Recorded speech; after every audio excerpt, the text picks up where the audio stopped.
എല്ലാവർക്കും നമസ്കാരം. സ്കോർ അക്കാഡമിയിലേക്ക് സ്വാഗതം. എല്ലാവരും ലെക്ചർ ഇൻ ഇലക്ട്രോണിക്സ് എക്സാമിൻ്റെ ഫൈനൽ റൗണ്ട് പ്രിപ്പറേഷനിലാണെന്ന് ഞാൻ വിചാരിക്കുന്നു. ഈ ഒരു ഫൈനൽ റൗണ്ടിൽ നമ്മൾ ഫോളോ ചെയ്യേണ്ട കാര്യങ്ങൾ എന്തൊക്കെയാണ്, മീറ്റ് ചെയ്യേണ്ട ചെക്ക് പോയിൻറ്റ്സ് എന്തൊക്കെയാണ്, എക്സാം ഹാളിൽ നമ്മുടെ സ്ട്രാറ്റജി എന്തായിരിക്കണം, ഈ കാര്യങ്ങളെല്ലാം വളരെ പെട്ടെന്ന് ഞാനൊന്ന് പറഞ്ഞു പോവാം. ഈ സെഷൻ്റെ പ്രധാന ഹൈലൈറ്റ്സ് എന്ന് പറയുന്നത് ഈ എക്സാമിന് നമ്മൾ എന്ത് എക്സ്പെക്ട് ചെയ്തുകൊണ്ട് പോകണം, അതുപോലെ തന്നെ റീസെൻ്റ് ആയിട്ട് നടന്ന ടെക്നിക്കൽ എക്സാംസിൽ അത് AE ഇലക്ട്രോണിക്സ് PWD ആയിക്കോട്ടെ, AE ഇലക്ട്രിക്കൽ ആയിക്കോട്ടെ, കേരള വാട്ടർ അതോറിറ്റി ആയിക്കോട്ടെ, ഈ എക്സാംസിൻ്റെയൊക്കെ ക്വസ്റ്റ്യൻ പേപ്പറിൽ നമ്മൾ റീസെൻ്റ് ആയിട്ട് കാണുന്ന ട്രെൻഡ് എന്താണ്, അല്ലെങ്കിൽ അതിൽ നിന്ന് നമുക്ക് കിട്ടുന്ന ഇൻസൈറ്റ്സ് എന്താണ് എന്നുള്ളത് ഞാൻ വളരെ പ്രധാനമായി പറയുന്നുണ്ടാവും. അതുപോലെ തന്നെ നമുക്ക് എല്ലാ ക്വസ്റ്റ്യൻസും അറിഞ്ഞാൽ മാത്രം പോരാ, ടൈം ബൗണ്ടായിട്ട് ആ ക്വസ്റ്റ്യൻ പേപ്പറിലെ ആൻസർ എഴുതി അത് നമ്മുടെ OMRലേക്ക് കൺവേർട്ട് ചെയ്യാൻ നമുക്ക് പറ്റണം അല്ലേ. അതിനുവേണ്ടി എക്സാം ഹാളിൽ നമ്മൾ എന്തായാലും ഫോളോ ചെയ്യേണ്ട എഫക്റ്റീവായിട്ടുള്ള 2 സ്ട്രാറ്റജീസ്, 2 അപ്രോച്ചസ് ഞാൻ പറയുന്നുണ്ടാവും. ഓക്കെ, അപ്പോൾ അതെല്ലാം വളരെ പെട്ടെന്ന് ഞാനൊന്ന് പറഞ്ഞു പോകാം. തീർച്ചയായിട്ടും നിങ്ങളുടെ എക്സാം ഹാളിലെ പെർഫോമൻസിനെ ഇത് ഇൻഫ്ലുവൻസ് ചെയ്യും. അത് തന്നെ നമുക്ക് അറിയാവുന്ന പോലെ സിലബസ്, അതിൻ്റെ മാർക്ക് ഡിസ്ട്രിബ്യൂഷൻ, അതിൻ്റെ ഇമ്പോർട്ടൻസ് ഒക്കെ നിങ്ങൾക്ക് അറിയാം. ഇനി ആദ്യം തന്നെ ഞാൻ റീസെൻ്റ് ആയിട്ട് നടന്ന എക്സാംസിൽ നിന്നുള്ള ഇൻസൈറ്റ്സ് ആണ് നിങ്ങളോട് പറയുന്നത്. ആദ്യം തന്നെ എക്സ്പെക്റ്റ് ചെയ്യുക തിയറിറ്റിക്കൽ പ്ലസ് ന്യൂമറിക്കൽ ക്വസ്റ്റ്യൻസ് എന്തായാലും ഉണ്ടാവും. അതുപോലെ തന്നെ ന്യൂമറിക്കൽ ക്വസ്റ്റ്യൻസിൽ നമ്മൾ റീസെൻ്റ് ആയിട്ട് കാണുന്ന എക്സാംസിലെല്ലാം AE PWD ഉൾപ്പെടെ അല്ലെങ്കിൽ AE ഇലക്ട്രിക്കൽ ഉൾപ്പെടെ കാണുന്നത് സർക്യൂട്ട് തന്നിട്ടുള്ള ക്വസ്റ്റ്യൻസ് ആണ്, അല്ലെങ്കിൽ ലെങ്തി ആയിട്ടുള്ള കാൽക്കുലേഷൻസ് ഉൾപ്പെടുന്ന ക്വസ്റ്റ്യൻസ് ആണ്. ഇതെല്ലാം എക്സ്പെക്റ്റ് ചെയ്ത് പോവുക. അതെങ്ങനെ അറ്റൻഡ് ചെയ്യണമെന്നുള്ളത് ഞാൻ വഴിയെ പറയാം. പക്ഷേ ഈ കാര്യങ്ങളെല്ലാം എക്സ്പെക്റ്റ് ചെയ്ത് പോവുക. കുറേ സർക്യൂട്ട്സ് കാണുമ്പോൾ പേടിച്ച് പോകരുത്. സർക്യൂട്ട്സ് ചില സർക്യൂട്ട്സുള്ള ക്വസ്റ്റ്യൻസ് ആണെങ്കിൽ വളരെ സിമ്പിളായിരിക്കും, ഡയറക്റ്റ് ആ സർക്യൂട്ടിൽ തന്നെ നമുക്ക് ആൻസർ വായിച്ചെടുക്കാൻ പറ്റും, അങ്ങനെയുള്ളതും ഉണ്ടാവും. പക്ഷേ സർക്യൂട്ട്സ് ഉള്ള ക്വസ്റ്റ്യൻസ്, ന്യൂമറിക് ആയിട്ടുള്ള ക്വസ്റ്റ്യൻസ് എല്ലാം എക്സ്പെക്ട് ചെയ്ത് പോവുക, അലോങ് വിത്ത് തിയറി ക്വസ്റ്റ്യൻസ്. അതാണ് ഫസ്റ്റ് കാര്യം. പിന്നെ നമ്മളുടെ എയിം എന്താണ്? 100 മാർക്സ് സ്കോർ ചെയ്യുക എന്നുള്ളതല്ല. നമുക്ക് അറിയാവുന്ന ക്വസ്റ്റ്യൻസ് തെറ്റുകൂടാതെ എഴുതാൻ പറ്റുക എന്നുള്ളതാണ് നമ്മൾ ആ എക്സാം ഹാളിൽ അറ്റംപ്റ്റ് ചെയ്യേണ്ടത്. അതുകൊണ്ട് നിങ്ങൾക്കറിയാവുന്ന നിങ്ങളുടെ സ്ട്രോങ് ഏരിയാസിലുള്ള എല്ലാ ക്വസ്റ്റ്യൻസും നിങ്ങൾ കണ്ടിരിക്കണം, അറ്റംപ്റ്റ് ചെയ്തിരിക്കണം. അറിയാത്ത ക്വസ്റ്റ്യൻസ്, കൺഫ്യൂസിംഗ് ആയിട്ടുള്ള ക്വസ്റ്റ്യൻസിൽ ഒരുപാട് സമയം കളയരുത്. അതുകൊണ്ടാണ് പറയുന്നത് don't try to score 100 marks. 100 മാർക്സിൻ്റെ ആവശ്യമില്ല. ഓക്കെ, ഇനി അതുപോലെ തന്നെ ടൈം മാനേജ്മെൻറ്റ്. ഈ ഞാനിപ്പോൾ പറഞ്ഞ് നേരത്തെ മെൻഷൻ ചെയ്ത ഏത് എക്സാമിനും ടൈം മാനേജ്മെൻറ്റ് നന്നായിട്ട് ചെയ്ത ആൾക്ക് മാക്സിമം അറ്റംപ്റ്റ് ചെയ്യാൻ പറ്റുന്നുണ്ട്. അതുകൊണ്ടാണ് ഞാൻ പറഞ്ഞത് ഏത് ക്വസ്റ്റ്യൻ ചെയ്യണം, ഏത് ക്വസ്റ്റ്യൻ ഒഴിവാക്കണം. ഈവൻ നിങ്ങൾക്ക് അറിയാവുന്നൊരു ക്വസ്റ്റ്യൻ ആണെങ്കിൽ, അറിയാവുന്നൊരു സബ്ജക്റ്റിലുള്ള ഒരു ക്വസ്റ്റ്യൻ ആണെങ്കിൽ പോലും അത് ലെങ്തി ആണെങ്കിൽ അത് ഏറ്റവും അവസാനം അറ്റംപ്റ്റ് ചെയ്യാൻ പാടുള്ളൂ. കാരണം ചിലപ്പോൾ അതിൽ എന്തെങ്കിലും ഒരു കാൽക്കുലേഷൻ മിസ്റ്റേക്കോ എന്തെങ്കിലും ഒരു സ്റ്റെപ്പിൽ ഒരു കൊനസ്റ്റോ വരികയാണ്, അല്ലെങ്കിൽ ഓപ്ഷൻ അതിലില്ലെങ്കിൽ പോലും നമുക്ക് എന്ത് പറ്റും, ആ സമയം ഒരുപാട് പോകും. ബാക്കി അറിയാവുന്ന ക്വസ്റ്റ്യൻസും സിമ്പിളായിട്ട് നമുക്കൊരു മാർക്ക് സ്കോർ ചെയ്യാൻ പറ്റുന്ന ക്വസ്റ്റ്യൻ നമുക്ക് അറ്റംപ്റ്റ് ചെയ്യാൻ ചിലപ്പോൾ ആ ക്വസ്റ്റ്യനിലേക്ക് തന്നെ നിങ്ങൾ എത്തിയെന്ന് വരില്ല. അപ്പം എല്ലാ ക്വസ്റ്റ്യനും 1 മാർക്കാണ്. അവിടെ ഈഗോ വെക്കരുത്. ഈ ക്വസ്റ്റ്യൻ ഞാൻ അറ്റംപ്റ്റ് ചെയ്തിട്ടേ അടുത്ത ക്വസ്റ്റ്യനിലേക്ക് പോകും എന്നുള്ളൊരു ഈഗോ വെക്കരുത്. നമ്മളെ സംബന്ധിച്ചോളം എല്ലാ ക്വസ്റ്റ്യനും ഒരേ മാർക്കാണ്, 1 മാർക്കാണ് കിട്ടുന്നത് അല്ലേ. അപ്പോൾ അതുകൊണ്ട് മാക്സിമം മാർക്ക് സ്കോർ ചെയ്യാൻ ശ്രമിക്കുക. ഇന്ന ക്വസ്റ്റ്യൻ അറ്റംപ്റ്റ് ചെയ്തേ അടങ്ങുള്ളൂ എന്നുള്ളൊരു വാശി പാടില്ല. പോയിന്റ് ക്ലിയർ ആയെന്ന് വിചാരിക്കുന്നു. ഇനി നമുക്കറിയാം, നേരത്തെ ഞാൻ പറഞ്ഞതുപോലെ കഴിഞ്ഞ AE PWD ആണെങ്കിലും LIC എന്നൊക്കെ 10ൽ 9 ക്വസ്റ്റ്യൻസും എന്തായിരുന്നു, ന്യൂമറിക്കലായിരുന്നു. താരതമ്യേന നമ്മൾ ഡിജിറ്റലിൽ നിന്നൊക്കെ സാധാരണ കൂടുതലും ന്യൂമറിക്കൽസ് പ്രതീക്ഷിക്കുന്നത് കൂടുതലും തിയറിറ്റിക്കൽ ക്വസ്റ്റ്യൻസ് ആണ് വന്നത്. അതുകൊണ്ട് നമുക്കിത് അതൊന്നും പ്രെഡിക്റ്റ് ചെയ്യാൻ പറ്റില്ല. അപ്പോൾ ഇതെല്ലാം നിങ്ങളുടെ മനസ്സിലുണ്ടാവണം. നിങ്ങൾ ഇത് ഡിജിറ്റലിൽ ന്യൂമറിക്കൽ വരും, LIC നിന്ന് തിയറിറ്റിക്കൽ ആയിരിക്കും, അങ്ങനെയൊന്നും ഒരു നേരത്തെ കൂടി നിങ്ങൾ മുൻവിധിയോടുകൂടി എക്സാമിനെ അപ്രോച്ച് ചെയ്യരുത്. ക്വസ്റ്റ്യൻ ഒരിക്കലും നമുക്ക് പ്രെഡിക്റ്റ് ചെയ്യാൻ പറ്റില്ല. ടൈപ്പോ പാറ്റേണോ ഒന്നും പ്രെഡിക്റ്റ് ചെയ്യാൻ പറ്റില്ല. ഒരു അൺപ്രഡിക്റ്റബിൾ ആയിട്ടുള്ള ഒരു ക്വസ്റ്റ്യൻ പേപ്പർ ആയിരിക്കും നിങ്ങളുടെ മുമ്പിൽ ഉണ്ടാവുക. അപ്പോൾ ആ രീതിയിൽ നിങ്ങൾ മൈൻഡ് സെറ്റ് ചെയ്തിട്ട് വേണം പോകാനായിട്ട്. ആ ഒരു പോയിന്റ് ഓർത്തിരിക്കുക. പിന്നെ നമ്മൾ നേരത്തെ കണ്ടതുപോലെ തന്നെ LIC എന്നൊക്കെ ഒരുപാട് ന്യൂമറിക്കൽ വന്നതുകൊണ്ട് തന്നെ നമ്മൾ അതെല്ലാം ഉൾപ്പെടുത്തിക്കൊണ്ട് നിങ്ങൾക്ക് ലാസ്റ്റ് 1 മാസമായിട്ട് റിവിഷൻ സീരീസ് അങ്ങനെയാണ് തന്നിട്ടുള്ളത്. അത് നിങ്ങൾക്ക് അറിയാമായിരിക്കും. ആ റിവിഷൻ സീരീസ് ലാസ്റ്റ് മിനിറ്റ് അത് കാണാത്തവരുണ്ടെങ്കിൽ, അല്ലെങ്കിൽ അതിലുള്ള ഷോർട്ട് നോട്ട്സോ അതിലുള്ള ഇമ്പോർട്ടൻറ്റ് പോയിന്റ്സോ കാണാത്തവരുണ്ടെങ്കിൽ തീർച്ചയായിട്ടും കാണാം. അതിൻ്റെ ചെക്ക് പോയിന്റ്സും അതുപോലെ തന്നെ അതിൻ്റെ ചെക്ക് ലിസ്റ്റ് എന്ന് പറയുന്നത് നമ്മുടെ ടെലഗ്രാം സ്റ്റഡി ഗ്രൂപ്പിൽ ഒക്കെ നമ്മൾ അപ്ലോഡ് ചെയ്തിട്ടുണ്ട്. നമ്മുടെ ആപ്പിൽ നിങ്ങൾക്ക് അവൈലബിൾ ആണ്. ഇത്രയും കാര്യങ്ങൾ നിങ്ങൾ അപ്പ് ചെയ്തിട്ടുണ്ട്. ഈ റിവിഷൻ നോട്ട്സ് ആയിക്കോട്ടെ, അതുപോലെ തന്നെ റിവിഷൻ ക്ലാസ്സസ് ആയിക്കോട്ടെ, ഇതെല്ലാം നിങ്ങൾക്ക് തന്നതാണ്. ടെസ്റ്റ് ഇനിയുള്ള സമയത്ത് നിങ്ങൾ ആകെ ചെയ്യേണ്ടത് എന്താണ്, പുതിയ കാര്യങ്ങൾ പഠിക്കാൻ നിൽക്കരുത്. മാക്സിമം ക്വസ്റ്റ്യൻസ് പ്രാക്ടീസ് ചെയ്യുക. ഇനി ടെസ്റ്റ് എഴുതാൻ സമയമില്ലെങ്കിൽ ആ ടെസ്റ്റ് വെറുതെ ഓപ്പൺ ചെയ്തിട്ട് എന്ത് ചെയ്യുക, ഓരോ ക്വസ്റ്റ്യൻസ് നോക്കുക, അതിൻ്റെ താഴെ അല്ലെങ്കിൽ വെറുതെ സബ്മിറ്റ് കൊടുക്കുക. എന്നിട്ട് എന്ത് ചെയ്യുക, ആ ക്വസ്റ്റ്യനും അതിൻ്റെ ആൻസറും അതിൻ്റെ എക്സ്പ്ലനേഷൻ തന്നിട്ടുണ്ട്, അത് നോക്കി പോവുക. അപ്പോൾ അതിൻ്റെ ചെക്ക് ലിസ്റ്റ് എല്ലാം നമ്മുടെ ടെലഗ്രാം ചാനലിലുണ്ട്. ഏതൊക്കെയാണ് നിങ്ങൾ ഏതെങ്കിലും മിസ്സായിട്ടുണ്ടോ എന്നുള്ളത് നോക്കുക. ഇത്രയും റിവിഷൻ സീരീസ്, ഇത്രയും റിവിഷൻ ക്ലാസ്സസ് നിങ്ങൾക്ക് തന്നിട്ടുണ്ട്. അതിൽ തന്നെ അൺലോക്ക് സർക്യൂട്ട്സിൻ്റെ ഒരുപാട് ക്ലാസ്സസ് റിവിഷന് വേണ്ടി തന്നിട്ടുണ്ട്. കാരണം അതിൻ്റെ വെയിറ്റേജും കൂടുതലാണ് അല്ലേ. അതിൻ്റെ വെയിറ്റേജ് കൂടുതലായതുകൊണ്ട് തന്നെ നമ്മൾ ഒരുപാട് റിവിഷൻ ക്ലാസ്സസും തന്നിട്ടുണ്ട്. അതെല്ലാം ഒന്ന് കണ്ടിട്ട് പോവുക. ഇനി അത് കാണാൻ സമയമില്ലെങ്കിൽ എന്ത് ചെയ്യുക, അത് കണ്ടിട്ടുണ്ടെന്ന് വിചാരിക്കുന്നു, കാണാത്തവരാണെങ്കിൽ എന്ത് ചെയ്യുക, നിങ്ങൾ ഞാൻ നേരത്തെ പറഞ്ഞ പോലെ ടെസ്റ്റുകളൊന്ന് അറ്റംപ്റ്റ് ചെയ്ത് അതിൻ്റെ ടെസ്റ്റുകൾ അറ്റംപ്റ്റും ചെയ്യേണ്ട, ടെസ്റ്റുകൾ നിങ്ങൾ സബ്മിറ്റ് ചെയ്യുക, അതിൻ്റെ എക്സ്പ്ലനേഷൻ വായിച്ചിട്ട് പോവുക. ഓക്കെ, ആ ഒരു കാര്യങ്ങളെങ്കിലും നിങ്ങൾ ഓർത്ത് വയ്ക്കുക. ഇത്രയും പ്രാക്ടീസ് ടെസ്റ്റ് എല്ലാം നിങ്ങൾക്ക് തന്നാണ്. പിന്നെ ഈ ഷോർട്ട് നോട്ട്സിൻ്റെ കാര്യം നിങ്ങൾ ഓർക്കുക. ലാസ്റ്റ് മിനിറ്റ് എക്സാം ഹാളിൽ കയറുന്നതിന് മുമ്പ് അല്ലെങ്കിൽ ബസ്സിൽ പോകുമ്പോൾ എക്സാം ഹാളിലേക്ക് പോകുമ്പോഴാണെങ്കിലും ഇതിലേതെങ്കിലും നിങ്ങൾ കാണാത്ത സബ്ജക്ട്സ് ഉണ്ടെങ്കിൽ അതിൻ്റെയൊക്കെ ഒന്ന് ജസ്റ്റ് ഒന്ന് ഓടിച്ച് നോക്കിയിട്ട് പോവുക. ചിലപ്പോൾ ആ ഒരു തിയററ്റിക്കൽ ക്വസ്റ്റ്യൻ ആയിരിക്കും ഇതിൽ നിന്നൊക്കെ വരിക. മിസ്സെലേനിയസ് ടോപ്പിക്സ് ആണ്, അതിൽ നിന്നും ന്യൂമറിക്കൽ വരാൻ സാധ്യതയില്ല. അപ്പോൾ അതിൻ്റെ തിയററ്റിക്കൽ ക്വസ്റ്റ്യൻസ് ഒന്ന് വായിച്ച് നോക്കിയിട്ട് പോകുക. അല്ലെങ്കിൽ അതിലുള്ള ഇമ്പോർട്ടൻറ്റ് പോയിന്റ്സ് ഒക്കെ നമ്മൾ ഹൈലൈറ്റ് ചെയ്ത് കളറൊക്കെ ചെയ്ത് തന്നിട്ടുണ്ട്, അതൊന്ന് ഓടിച്ച് നോക്കിയിട്ട് പോവുക. ഓക്കെ, ലാസ്റ്റ് എക്സാം ഹാളിൽ കയറുന്നത് വരെ നിങ്ങൾ പ്രിപ്പറേഷൻ മോഡ് ഓൺ ആയിരിക്കണം. പോയിന്റ് ക്ലിയർ ആണല്ലോ. ഇനി അടുത്ത ഇമ്പോർട്ടൻറ്റ് കാര്യം, how to attempt technical PSC exam. രണ്ട് രീതി, ഞാൻ സാധാരണ ഇതിൽ ഒരു അപ്രോച്ചാണ് പറയാറ്, ഇവിടെ ഞാൻ രണ്ട് അപ്രോച്ച് പറയുകയാണ്. അതിനൊരു കാരണമുണ്ട്. ഒന്നാമത്തെ അപ്രോച്ച്, അതായത് അപ്രോച്ച് 1 എന്ന് പറയുന്നത് ഫോളോ എ 3 റൗണ്ട് അപ്രോച്ച് എന്ന് പറഞ്ഞാൽ എന്താണ്, നമ്മൾ 3 റൗണ്ടിലായിട്ട് എന്ത് ചെയ്യുക, ആ ക്വസ്റ്റ്യൻ പേപ്പറിനെ അറ്റംപ്റ്റ് ചെയ്യാൻ ശ്രമിക്കുക.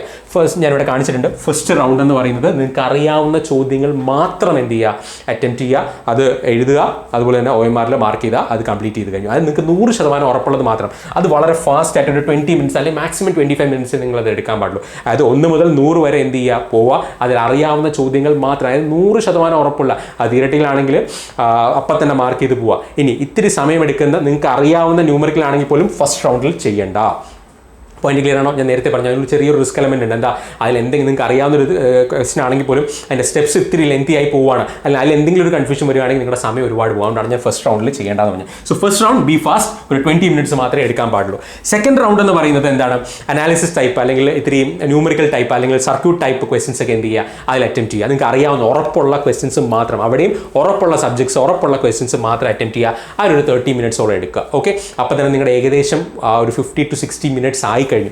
പിന്നെ നിങ്ങളുടെ കയ്യിലുള്ളത് അരമണിക്കൂറാണ്. ആ ഒരു അരമണിക്കൂറിൽ തേർഡ് റൗണ്ടിൽ ഡൗട്ട്ഫുൾ ആയിട്ടുള്ള ക്വസ്റ്റൻസ്, നിങ്ങൾക്ക് അറിയാവുന്ന സബ്ജക്റ്റിൽ തന്നെ ഡൗട്ട് ആയിട്ടുള്ള അല്ലെങ്കിൽ നിങ്ങൾ കോൺഫിഡൻ്റ് എന്ന് തോന്നുന്ന സബ്ജക്ട്സിൽ തന്നെ ഡൗട്ട്ഫുൾ ആയിട്ടുള്ള എല്ലാ ക്വസ്റ്റൻസ് ഉണ്ടെങ്കിൽ അത് ആ സമയത്ത് അറ്റംപ്റ്റ് ചെയ്യുക. എപ്പോഴും ഞാൻ എല്ലാ എക്സാംസിനും പറയാറുള്ള കാര്യമാണ്, ആദ്യത്തെ ഒരു 10 മിനിറ്റ് നിങ്ങൾ എങ്ങനെ നിങ്ങളുടെ ടെൻഷൻ ഹാൻഡിൽ ചെയ്യുന്നു. നിങ്ങൾ ഒരിക്കലും എക്സാം ഹാളിൽ കയറിയിട്ട് ഇതെൻ്റെ ഫ്യൂച്ചറാണ്, ഇത് കിട്ടിയില്ലെങ്കിൽ എന്ത് ചെയ്യും, ഇതിൻ്റെ റാങ്ക് എന്തായിരിക്കും, അങ്ങനത്തെ റിസൾട്ട്സിനെ കുറിച്ച് ആലോചിക്കരുത്. അപ്പം തന്നെ നിങ്ങളുടെ ആദ്യത്തെ 10 മിനിറ്റ് പോയി കിട്ടും. ഇതൊന്നും ആലോചിക്കരുത്. നിങ്ങളുടെ ഒരേ ഒരു ഉദ്ദേശം എന്ന് പറയുന്നത് അല്ലെങ്കിൽ ഒരേ ഒരു എയിം എന്ന് പറയുന്നത് എന്തായിരിക്കണം, ഒരു ക്വസ്റ്റ്യൻ എത്ര മിനിമം സമയം കൊണ്ട് എങ്ങനെ ആൻസറിലേക്ക് എത്താം, അതിൻ്റെ കറക്റ്റ് ആൻസർ തെറ്റുകൂടാതെ എല്ലാ കാര്യങ്ങളും ആലോചിച്ച് എങ്ങനെ ആൻസറിലേക്ക് എത്താം എന്ന് മാത്രമായിരിക്കണം. റിസൾട്ട്, റാങ്ക്, ജോലി ഇതൊക്കെ പിന്നത്തെ കാര്യമാണ്. ഓക്കെ, ആ ഒരു കാര്യം നിങ്ങളുടെ മനസ്സിലുണ്ടാവണം. ഓക്കെ, ഇതാണ് ഫസ്റ്റ് അപ്രോച്ച് എന്ന് പറയുന്നത്. ഈ 3 റൗണ്ട് കഴിയുമ്പോഴത്തേക്കും നിങ്ങൾ 3 റൗണ്ട് കഴിയുമ്പോൾ നിങ്ങൾ ഇതിലെ ഒരു കാര്യം കൂടെ ഉണ്ട്, നിങ്ങൾ ഒരു 2 കളർ പേനയെങ്കിലും എന്ത് ചെയ്യുക, മാർക്ക് ചെയ്ത് വെക്കുക. ഡൗട്ട്ഫുൾ ആയിട്ടുള്ള ക്വസ്റ്റൻസ് ഒരു റെഡ് കളർ ഇട്ടോ എന്തെങ്കിലും ഒന്ന് മാർക്ക് ചെയ്ത് വെക്കുക. കാരണം രണ്ടാമത്തെ റൗണ്ട് വരുമ്പോൾ ഓൾറെഡി അറ്റംപ്റ്റ് ചെയ്ത ക്വസ്റ്റൻസ് നിങ്ങളുടെ കണ്ണിൽ പെടാൻ പാടില്ല. ഈ റെഡ് മാർക്ക് ചെയ്ത അല്ലെങ്കിൽ ഏതെങ്കിലും ഒരു കളർ വെച്ച് നിങ്ങൾ മാർക്ക് ചെയ്ത ആ ക്വസ്റ്റ്യൻ മാത്രമേ നിങ്ങളുടെ കണ്ണിൽ പെടാൻ പാടുള്ളൂ. പോയിന്റ് ക്ലിയർ ആണല്ലോ? ഓക്കെ, ഇനി അപ്രോച്ച് 2 എന്ന് പറയുന്നത് നോക്കുക, സബ്ജക്ട് വൈസ് അറ്റംപ്റ്റ് ആണ്. അതായത് ഇപ്പോൾ റീസെൻ്റ്ലി PSC സബ്ജക്ട് വൈസ് ആണ് എന്ത് ചെയ്തിരിക്കുന്നത്, ക്വസ്റ്റ്യൻ പേപ്പർ സെറ്റ് ചെയ്തിരിക്കുന്നത്. അതായത് ഇപ്പോൾ ഡിജിറ്റൽ തുടങ്ങുകയാണെങ്കിൽ ഡിജിറ്റലിൽ 1 മുതൽ 10 വരെ എന്തായിരിക്കും, ആ അടുത്ത 10 ക്വസ്റ്റ്യൻസും ഡിജിറ്റൽ, അല്ലെങ്കിൽ എത്ര മാർക്കുണ്ടോ അത്രയും ഡിജിറ്റൽ തന്നെ ആയിരിക്കും. അപ്പോൾ ആ രീതിയിൽ നിങ്ങൾക്ക് കോൺഫിഡൻസ് തോന്നുന്ന സബ്ജക്റ്റ് ഉണ്ടെങ്കിൽ, നിങ്ങൾക്ക് 100% നിങ്ങൾ പ്രിപ്പയർ ചെയ്തു എന്ന് തോന്നുന്ന സബ്ജക്ട്സ് ഉണ്ടെങ്കിൽ അത് വെച്ച് വേണമെങ്കിൽ നിങ്ങൾക്ക് സ്റ്റാർട്ട് ചെയ്യാം. ആണ് ഞാൻ പറഞ്ഞത്, സബ്ജക്ട് വൈസ് ക്വസ്റ്റ്യൻ പേപ്പറാണ് തന്നിട്ടുള്ളത്. Select your strong areas first. അപ്പോൾ നിങ്ങൾക്ക് ഒരു 5 സബ്ജക്റ്റ് ഉണ്ട്, ഇപ്പോൾ അല്ലെങ്കിൽ 4 സബ്ജക്റ്റാണ് നിങ്ങൾ സ്ട്രോങ്, ഈ 6 എണ്ണത്തിൽ നിങ്ങൾക്ക് 5 സബ്ജക്റ്റോ അല്ലെങ്കിൽ 4 സബ്ജക്റ്റോ ആണ് സ്ട്രോങ് എങ്കിൽ ആ 4 എണ്ണത്തിൽ നിങ്ങൾക്ക് ഏറ്റവും കോൺഫിഡൻറ്റ് തോന്നുന്നത് വെച്ച് ആദ്യം സ്റ്റാർട്ട് ചെയ്യുക. അതിലൊരു 10 ക്വസ്റ്റ്യൻ ആണെങ്കിൽ ആ 10 ക്വസ്റ്റ്യനും അറ്റംപ്റ്റ് ചെയ്യുക. അവിടെയും ഞാൻ നേരത്തെ പറഞ്ഞ പോലെ you can include follow 3 round if applicable. അതായത് നിങ്ങൾക്ക് ആ 3 റൗണ്ട് സ്ട്രാറ്റജി, അതായത് ഇപ്പോൾ ആ ക്വസ്റ്റ്യൻ ഇപ്പോൾ ഡിജിറ്റലിൽ തന്നെ 10 ക്വസ്റ്റ്യൻ ഉണ്ടെങ്കിൽ ആ 10 ക്വസ്റ്റ്യനും എല്ലാം അറ്റംപ്റ്റ് ചെയ്തിട്ടേ വരുള്ളൂ എന്നുള്ളൊരു ഈഗോ ഉണ്ടാവാൻ പാടില്ല. ആദ്യത്തെ റൗണ്ട് പോവുക, അതിലറിയാവുന്ന എല്ലാം അറ്റംപ്റ്റ് ചെയ്യുക. അത് കഴിഞ്ഞാൽ അടുത്ത രണ്ടാമത്തെ സബ്ജക്റ്റ് പോവുക, രണ്ടാമത് നിങ്ങൾ കോൺഫിഡൻ്റ് ആയിട്ടുള്ള സബ്ജക്റ്റ് പോവുക, അതിലുള്ള എല്ലാം അറ്റംപ്റ്റ് ചെയ്ത് പോവുക. എന്നിട്ട് രണ്ടാമത്തെ ഇതിൽ മാത്രമേ എന്ത് ചെയ്യാൻ, അതായത് നിങ്ങൾ അറിയാവുന്ന എല്ലാം അറ്റംപ്റ്റ് ചെയ്ത് കഴിഞ്ഞിട്ട് മാത്രമേ രണ്ടാമത്തെ റൗണ്ട് വന്ന് ഡൗട്ട്ഫുൾ ആയിട്ടുള്ളതോ ലെങ്തി ആയിട്ടുള്ള ക്വസ്റ്റ്യൻസോ അറ്റംപ്റ്റ് ചെയ്യാൻ പാടുള്ളൂ. ഇത് നിങ്ങളുടെ സൗകര്യാർത്ഥം എക്സാം ഹാളിൽ അറ്റംപ്റ്റ് ചെയ്യുക. ഞാൻ പറയില്ല, എക്സാം ഹാളിൽ നമ്മളൊരു പോരാളിയെ പോലെ തന്നെ ബിഹേവ് ചെയ്യണം. അല്ലാതെ നമ്മളവിടെ പേടിക്കാനോ നമ്മുടെ റിസൾട്ടിനെ കുറിച്ചോ റാങ്കിനെ കുറിച്ചോ ഒന്നും ആലോചിക്കരുത്. ഇതെല്ലാം ഡിസ്ട്രാക്ഷൻസ് ആണ്, ടെൻഷൻ വരും, അറിയാവുന്ന ക്വസ്റ്റ്യൻ കൂടി തെറ്റിക്കും. അപ്പോൾ ആ കാര്യങ്ങളെല്ലാം നിങ്ങൾ എന്ത് ചെയ്യുക, ഈ എക്സാം ഹാളിൽ ഫോളോ ചെയ്യുക. എഗെയിൻ ഇതിൻ്റെ എല്ലാത്തിൻ്റെ ഈ 2 അപ്രോച്ചിൻ്റെ ബേസിക് ഐഡിയ എന്ന് പറയുന്നത് ഒരു ക്വസ്റ്റ്യനിൽ ടൈം വേസ്റ്റ് ചെയ്യരുത്. നമ്മൾ ഏതൊരു എക്സാം എടുക്കുകയാണെങ്കിലും ഒരു എക്സാമിൻ്റെ ക്വസ്റ്റ്യൻ പേപ്പറിൽ നമുക്ക് ചിലപ്പോൾ അറിയാവുന്ന ക്വസ്റ്റ്യൻ ഉണ്ടാവും, അല്ലെങ്കിൽ ചിലപ്പോൾ കറക്റ്റ് ഓപ്ഷൻ ഉണ്ടാവില്ല, ഔട്ട് ഓഫ് സിലബസ് ക്വസ്റ്റ്യൻസ് ഉണ്ടാവും. ചിലപ്പോൾ നമ്മളൊരു ചില സബ്ജക്റ്റ് നന്നായിട്ട് പഠിച്ചിട്ടുണ്ടാവും, പക്ഷേ അതിൽ നമ്മൾ കാണാത്തൊരു ക്വസ്റ്റ്യൻ വന്നിട്ടുണ്ടാവും. ചിലപ്പോൾ ഔട്ട് ഓഫ് സിലബസ് ആയിരിക്കും, ചിലപ്പോൾ ക്വസ്റ്റ്യൻ ക്യാൻസൽ ചെയ്യുന്നുണ്ടാവും. വെറുതെ അതിൻ്റെ പുറകെ പോയി ബാക്കി അറിയാവുന്ന ക്വസ്റ്റ്യൻ തെറ്റിക്കാനോ അത് അറ്റംപ്റ്റ് ചെയ്യാൻ സമയമില്ലാത്ത രീതിയിൽ വരരുത്. നിങ്ങൾ എത്ര മാർക്ക് സ്കോർ ചെയ്യുന്നു എന്നുള്ളത് ഞാൻ ബോധേഡല്ല, പക്ഷേ മറ്റന്നാളത്തെ എക്സാം കഴിയുമ്പോഴത്തേക്കും ആരും എനിക്ക് അറിയാവുന്ന ക്വസ്റ്റ്യൻ പോലും അവിടേക്ക് എത്താൻ പറ്റിയില്ല എന്നൊരു എക്സ്ക്യൂസ് പറയാൻ പാടില്ല. അത് മാത്രമാണ് ഞാൻ ഈ ഒരു സെഷനിൽ പ്രധാനമായും പറയാൻ ഉദ്ദേശിക്കുന്നത്. So don't waste your time on one single question. Okay, ആ ഒരു കാര്യം കൂടെ ഓർക്കുക. ഇനി എക്സാം ഡേറ്റിന് ഞാൻ നേരത്തെ പറഞ്ഞ പോലെ എക്സാം ഹാളിൽ കയറുന്നതിന് തൊട്ട് മുമ്പ് വരെ ഷോർട്ട് നോട്ട്സ് റെഫർ ചെയ്യുക, അല്ലെങ്കിൽ ഞാൻ നേരത്തെ പറഞ്ഞ ആ ടെസ്റ്റിൻ്റെ ക്വസ്റ്റ്യൻസ് റെഫർ ചെയ്തുകൊണ്ടിരിക്കുക. പിന്നെ എപ്പോഴും 10 to 15 questions will be difficult, will be confusing, will be out of syllabus, അതിന് റോങ് ഓപ്ഷൻസ് ഉണ്ടാവും. അതിൻ്റെ പുറകെ പോയി ബാക്കിയുള്ള 85 കളയരുത്. പോയിന്റ് ക്ലിയർ ആണല്ലോ? പിന്നെ ക്വസ്റ്റ്യൻസ് ആണെങ്കിലും ഓപ്ഷൻസ് ആണെങ്കിലും ഇപ്പോൾ which of the following is not, അല്ലെങ്കിൽ which of the following is correct, അല്ലെങ്കിൽ നോട്ട് കറക്റ്റ് എന്നൊക്കെ പറഞ്ഞ് ക്വസ്റ്റ്യൻ ആണെങ്കിലും ഓപ്ഷൻസ് ആണെങ്കിലും കറക്റ്റായിട്ട് വായിച്ച് നോക്കുക. എന്താണ് ക്വസ്റ്റ്യനിൽ ചോദിച്ചിരിക്കുന്നത്, എന്താണ് ഓപ്ഷനിൽ തന്നിരിക്കുന്നത് എന്നുള്ളത് നോക്കുക. പിന്നെ അതുപോലെ തന്നെ ഇങ്ങനത്തെ ഈ ക്വസ്റ്റ്യൻസ് ഒക്കെ വരുമ്പോൾ ചിലതിലാണെങ്കിൽ കാൽക്കുലേറ്റർ വെച്ച് ചെയ്യേണ്ട ചില ക്വസ്റ്റ്യൻസും ചിലപ്പോൾ ബൈ മിസ്റ്റേക്കോ അല്ലെങ്കിൽ ചിലപ്പോൾ വന്നേക്കാം. അതിൽ ചിലപ്പോൾ നമ്മൾ ലോഗിൻ്റെ വാല്യൂസ് ഒക്കെ നമുക്ക് ഏറെക്കുറെ അറിയാമെങ്കിൽ അതിൽ തന്നെ ഏറെക്കുറെ അടുത്തുള്ള വാല്യൂസ് ആണെങ്കിൽ അത് റിസ്ക് ആണ് അറ്റംപ്റ്റ് ചെയ്യുന്നത്. അതല്ല ഇത്തിരി നല്ല ഗ്യാപ്പുള്ള വാല്യൂസ് ആണ് ആൻസേഴ്സിൽ തന്നിട്ടുണ്ടെങ്കിൽ നിങ്ങൾക്ക് അത് വേണമെങ്കിൽ ഒരു സേഫ് ബെറ്റ് ചെയ്യാം. അപ്പോൾ അത് ആ കാര്യങ്ങളെല്ലാം നിങ്ങളുടെ മനസ്സിലുണ്ടാവും. ഞാൻ നേരത്തെ പറഞ്ഞ പോലെ 100 മാർക്സ് സ്കോർ ചെയ്യാനല്ല നമ്മൾ പോകുന്നത്, നമ്മൾ ടോപ്പിലെത്താനാണ് ശ്രമിക്കുന്നത്. അതിന് 100 മാർക്സ് ആരും സ്കോർ ചെയ്യാൻ പോകുന്നില്ല. അപ്പോൾ അതുകൊണ്ട് തന്നെ 100 മാർക്ക് അറ്റംപ്റ്റ് ചെയ്യാനല്ല പോകുന്നത്. അറിയാവുന്ന ക്വസ്റ്റ്യൻ നെഗറ്റീവ് കൂടാതെ എഴുതിച്ച് വരിക, അതാണ് നിങ്ങളുടെ എയിം. ഓക്കെ, ഇനി നേരത്തെ പറഞ്ഞ പോലെ first 10 minutes and last 15 minutes will decide your performance. ആദ്യത്തെ 10 മിനിറ്റ് നിങ്ങൾ എങ്ങനെ ടെൻഷൻ ഹാൻഡിൽ ചെയ്യുന്നു, അവസാനത്തെ 15 മിനിറ്റ് നിങ്ങൾ എങ്ങനെ ടൈം മാനേജ് ചെയ്യുന്നു, that will determine your rank. ഇനി അതുപോലെ തന്നെ ഞാൻ നേരത്തെ പറഞ്ഞല്ലോ, ഒന്നിൽ കൂടുതൽ കളറുള്ള പെൻസിലോ പേനയെ കൊണ്ട് പോവുക. അതനുസരിച്ച് നിങ്ങളുടെ ഓരോ റൗണ്ടിൽ നിങ്ങൾക്ക് ഏതൊക്കെ ക്വസ്റ്റ്യൻസിൽ റീവിസിറ്റ് ചെയ്യണം എന്നുള്ളത് നിങ്ങൾക്ക് മാർക്ക് ചെയ്ത് പോവാം. പിന്നെ അവിടെ ഇരുന്ന് വേറെ എത്ര അറ്റൻഡ് ചെയ്യുന്നു, വേറെ ആരുടെ OMR ഷീറ്റിലൊന്നും നോക്കി സമയം കളയരുത്. ചിലപ്പോൾ എക്സാം വളരെ ടഫ് ആണെങ്കിൽ നിങ്ങളുടെ അറ്റംപ്റ്റ്സ് കുറവായിരിക്കും, എല്ലാവരുടെ അറ്റംപ്റ്റ്സും കുറവായിരിക്കും. എക്സാം ടഫ് ആണെങ്കിൽ എല്ലാവർക്കും ടഫായിരിക്കും. ആ കാര്യം നിങ്ങളുടെ മനസ്സിലുണ്ടാവണം. ഓക്കെ, പിന്നെ അതുപോലെ തന്നെ ടെൻഷൻ കുറയ്ക്കുക, മിസ്റ്റേക്സ് കുറയ്ക്കാൻ പറ്റും. അതുപോലെ തന്നെ OMR അപ്പോൾ ആൻസർ കിട്ടിക്കഴിഞ്ഞാൽ അപ്പോൾ മാർക്ക് ചെയ്യുക. അവസാനം OMR ചെക്ക് ചെയ്യാനായിട്ട് അല്ലെങ്കിൽ മാർക്ക് ചെയ്യാനായിട്ട് നിൽക്കരുത്, തെറ്റിപ്പോകാൻ സാധ്യതയുണ്ട്. പിന്നെ ചെക്ക് പോയിന്റ്സ് 1-2 കാര്യങ്ങൾ ഞാൻ പറഞ്ഞല്ലോ. ഈസി എക്സാം ആയിട്ട് നിങ്ങൾക്ക് തോന്നുകയാണെങ്കിൽ മാക്സിമം അറ്റംപ്റ്റ് ചെയ്യാൻ നോക്കുക. ഇനി ടഫ് ആണെന്ന് നിങ്ങൾക്ക് തോന്നുകയാണ്, അതായത് ക്വസ്റ്റ്യൻസ് ഒരുപാട് ലെങ്തി ആണ്, ടൈം കൺസ്യൂമിംഗ് ആണെന്ന് തോന്നുകയാണെങ്കിൽ ഒരു കാര്യം മനസ്സിലാക്കുക, എല്ലാവർക്കും അങ്ങനെയായിരിക്കും.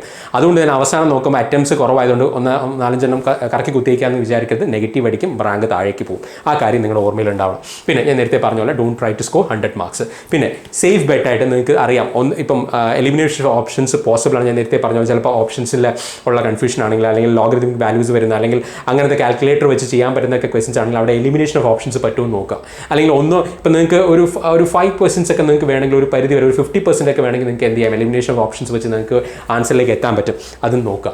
നേരത്തെ പറഞ്ഞ പോലെ എക്സാം ഹാളിൽ എപ്പോഴും റാങ്കിനെ കുറിച്ചോ ഇത് എപ്പോൾ ജോലി കിട്ടുമെന്നോ എൻ്റെ ബാക്കിയുള്ളവരുടെ മാർക്ക് എന്തായിരിക്കും ഇതൊന്നും ആലോചിക്കരുത്. നിങ്ങൾക്ക് പറ്റുന്ന ആൻസേഴ്സ് എഴുതുക, അത് മിനിമം സമയത്ത് എഴുതുക, തെറ്റുകൂടാതെ. ഇതായിരിക്കണം നിങ്ങളുടെ ഒരു കംപ്ലീറ്റ് ഐഡിയ എന്ന് പറയുന്നത് എക്സാം ഹാളിൽ. അതല്ലാതെ ടെൻഷൻ അടിച്ചു കഴിഞ്ഞാൽ മാർക്ക് കുറയുള്ളൂ. ടെൻഷൻ അടിക്കും തോറും നിങ്ങളുടെ ഓരോ മാർക്കും കുറഞ്ഞുകൊണ്ടിരിക്കും. കൂളായിട്ട് ഈ എക്സാമിൻ്റെ റിസൾട്ട് എന്തോ ആയിക്കോട്ടെ, എനിക്കറിയാവുന്ന മൊത്തം ഞാൻ എക്സാം ഹാളിൽ എഴുതും, അല്ലെങ്കിൽ ആ ക്വസ്റ്റ്യൻ പേപ്പറിൽ ചെയ്യും എന്ന് വെച്ച് എഴുതുകയാണെങ്കിൽ തീർച്ചയായിട്ടും നിങ്ങൾക്ക് ഒരു മാർക്കിൻ്റെ എക്സ്ട്രാ കിട്ടും, അത് ഗ്യാരണ്ടീഡാണ്. അപ്പോൾ ഇത്രയും കാര്യങ്ങളെ എനിക്ക് പറയാനുള്ളൂ. നന്നായിട്ട് പഠിക്കുക. ഈ എക്സാം എഴുതുന്ന എല്ലാവർക്കും സ്കോർ ടീമിൻ്റെ ഫാക്കൽറ്റീസിൻ്റെയും ടീമിൻ്റെയും എല്ലാവിധ ആശംസകളും. All the very best. നന്നായിട്ട് എഴുതുക, ടെൻഷൻ ഇല്ലാതെ എഴുതുക, അറിയാവുന്നത് തെറ്റുകൂടാതെ എഴുതാനായിരിക്കണം നിങ്ങളുടെ എയിം എന്ന് പറയുന്നത്. അപ്പോൾ all the very best. Thanks a lot for watching and stay tuned.